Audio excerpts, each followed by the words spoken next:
faysal desan kuu sheegay Somaliland baa u samirtay ma waxa inuu dib isku soo hortaago hadii halkankii dhamaaday waxa uu ka qaylinayana faysal waxa weeyaan ururadii ayaantii dhowto madaxweynuhu saxay wasiirka dhalinyarada ayaa ciyaaraha Somaliland boss Mire Maxamed ayaa waxa uu ka jawaabay hadallo ka soo yeeray mas'uuliyiinta xisbiyada mucaaradka Somaliland gudoomiyaha xisbiga Cid Faysal Cali Waraabe iyo gudoomiyaha xisbiga Waddan Cabdiraxmaan Maxamed Cabdullaahi Cabdiraxmaan Ciro ugu horreyn wasiir boss Mire Maxamed oo waraysi ku siiyay telefishinka MMTV Hotel Guuleed ee magaalada Hargeysa waxa uu si adag uga jawaabay hadallada ka soo yeeray gudoomiyaha xisbiga mucaaradka Cid Faysal Cali Waraabe Faysal Somaliland baa u samirtay mar waahida Somaliland isagu ma sabrin faysal markii Somaliland samirka u baahnayd wuxuu ku sameyn jiray waa loogi waxa sayaaba oo iska nasiib darrada Somaliland ku dhacday faysal markii Somaliland hilka u baahnayd wuxuu ku sameeyay loogi haddana xusbi madax ka yahay tan guurtu leeyahay waa raagtina 20 sanadood buu haystay xusbiga isaga iyo xusbiga raagay dimuqraadiyadda isaga meel kaga dhacay faysal marka waayahan buu la sugayay inuu hadli doono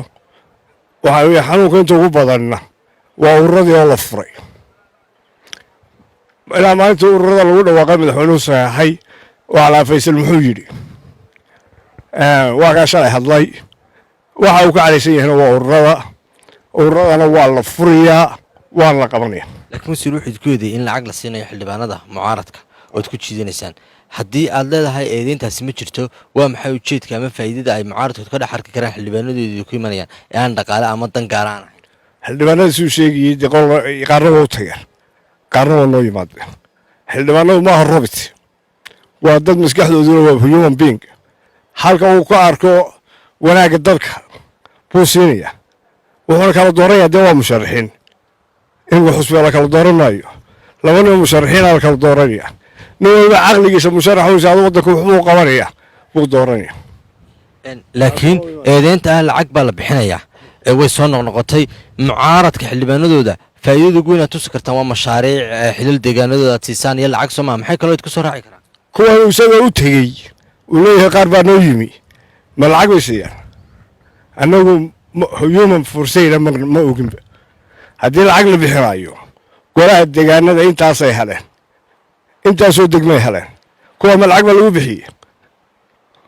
lacagna lagu bixin lagu markaan been karay wuxuu ku yeeday wasiiradii xukuumadda madaxweyne Musabbixi inaad olole ugu jirtaan si aad xildhibaanada soo hanan lahaydeen oo shaqooyinkiina dayacdeen wasiir taasna waa la arkay oo mas'uuliyiin badan oo xukuumadda ka jira guucle orod bay ugu jiraan sidoo soo xiriir galaan xildhibaanada miyana ka habooneen in mas'uuliyiinta qaranka shaqada qaranka loo dirsaday iyo madaxweynuhuba ay u adeegaan oo aan isku mashquulin shir gudoonka wax kooban ah doorashadiisa والوسيرته وحسب سيده وحسبيه يا وحسب كل مية وسيرته سيها الوزيرين سنده وددال يعني وحصوها لهم بالدنيا لكن دور الشحورة وحلال بالقبنية هل كهل السوق وحنا نلقو أركا مركا حتى سوق عطو قدومي عرو لما أرين الدنيا ويساقوا العوقي هلو يلو عوقب وإن أردسابوا لوغو هنشبي إيو إنكو هلكا لوغو هنشبي wuxuu laba arkaas waa ogub arka cirro toos buu ogi hadii maanta la dhaariyo inaan Soomaaliland horena uga dhicin oo sida uu yiri waa ogub yahay iminkana aan ka dhacayn laakiin siyaasiyan cirro toos wax badan ma oran laakiin nin baa la yiri waa hore aad iyo aad u wanaagsan oo dadku wada ixtiraami jireen baa waxa la shuraakoobay nin aad looga qayliyo shaydaan dabeedna ayaamii dambu isla isbedeli war hebel maxaa la helay maxaa helay baa la yidhi shaydaan buu la shuraakoobay baa la marka odagu faysal buu qancinayaan isaga u malaynay mas'uuliyiinta dawladdu lacagta dawladda adeegsanayaan Soomaaliya taasna waa sharciga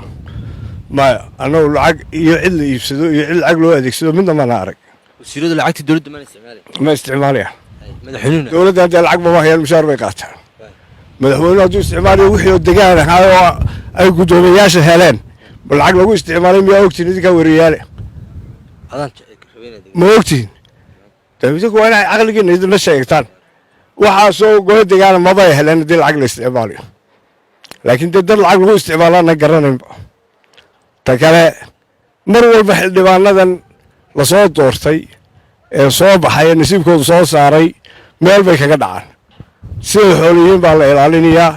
xildhibaanku ra'yi buu leeyahay robert ma ra'yigiisu wax ku dooranaya waa la iibsaday dee dadka la iibsanaya maxay u sharaxayeen markii hore annagu iib ma ogin ugu dambeyntii waxaad soo hadal qaaday xildhibaan mustafa oo adis ababa yidhi sirdoonka etoobiya lay soo diray wuxuu sheegay inuu caddayma hayo hadduu caddayma soo bandhigo diyaar mawtiin xukuumad kaana ciddii dembigaa lagu helo ku shaqo leh inaad sharciga mariso isaga waxaa ka hadlay ciro wuxuu arrinkaas waa ugub adiga iyo ciro iyo nin walba uu ogyahay inaanay waxaas somaliland hore uga dhicin haddana aanay ka dhacin caddaynta keeno dibna aanu uga dhacin caddaynta dawada laga doonaya inuu isna caddayn keeno isagana dadka uu maagay waa lagu cadday uu keeno caddayntoodii isagana waa la doonayaa inuu wixii caddayna keeno haddii caddayn laga waayo ka waran adigu haddii caddayn uu helo mas-uuliyiinta dowladda diyaar baad u tihiin Soomaaliya talaabo laga haddii caddayn uu helo diyaar baa loo yahay hadduu caddayn waayana dee isagu si uga bixi lahaa isaga yaqaan horta deegaanka Faysal iska wuxuu ahaa caddaan wuxuuna ahaa mid la sugaayey inuu madaxweynaha iska maago wax badan oo aanu ahayn ku sheego isaga Faysal baa lagu samray cidda waddanka usoo samirtayna waa la garanaya isaga madaxweynaha Faysal deesaan kuu sheegay Somaliland baa u samirtay maba ahayn inuu dib isku soo hortaago haddii halgankii dhammaaday waxa uu ka qaylinayana Faysal waxa weeyaan ururadii ayaantii dhowto madaxweynuhu saxay ayaantii ka horreysay hadlayay wuxuu lahaa madaxweynuhu hantidii ummadda uu ku bixiyey inuu doorasho xura qabsano shalayna wuxuu lahaa lacagtii buu ku isticmaalay markaa taas waa xanuunkii ururada la furay waxaana leeyahay Faysal oo 20 joogtay meesha ururadu waa furmayaan waana la furayaa talabaad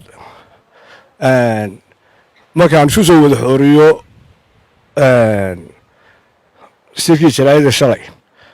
waxa la leeyahay cabdiraxmaan ma dhowr jeer isticmaalay waxa la leeyahay anna waxaan leeyahay waxa la leeyahay mucaaridku wuxuu dareemay in laga tiro badan yahay shirgudoonka dabeedna waxa la isleeyahay un meesha carqaladeeya shirgudoonka dhunto waxaa tirahdaan waxbaana laga qaaday hadday yeeshee tanu maaha doorashadii faraha badnayd dadka badani soo galeen ee la odhan jiray waxbaana laga qaadee waa 82 qof 82 qofna jaraa'idku dhan waa joogayaan qof walba coodkiisii iyo qofka magaciisii waa la garanaya intaasuu baan u malaynaya waana mahadsantiin wasiir annagu waxaan ognahay ilaa hadda in mucaaradku ay haystaan aqlabiyadda idinku tiradaad haysataa waa imisa adigunbaa ogtaase tiradu maanta golaha la galun bay ka soo baxaysaa laakiin markii dibadda la joogo anigu waxaan leeyahay ha lagu kalsoonaado wixii soo baxa maalinta golahan waa joogi doontaa Luqmaan Maxamed Faarax MMTV Hargeysa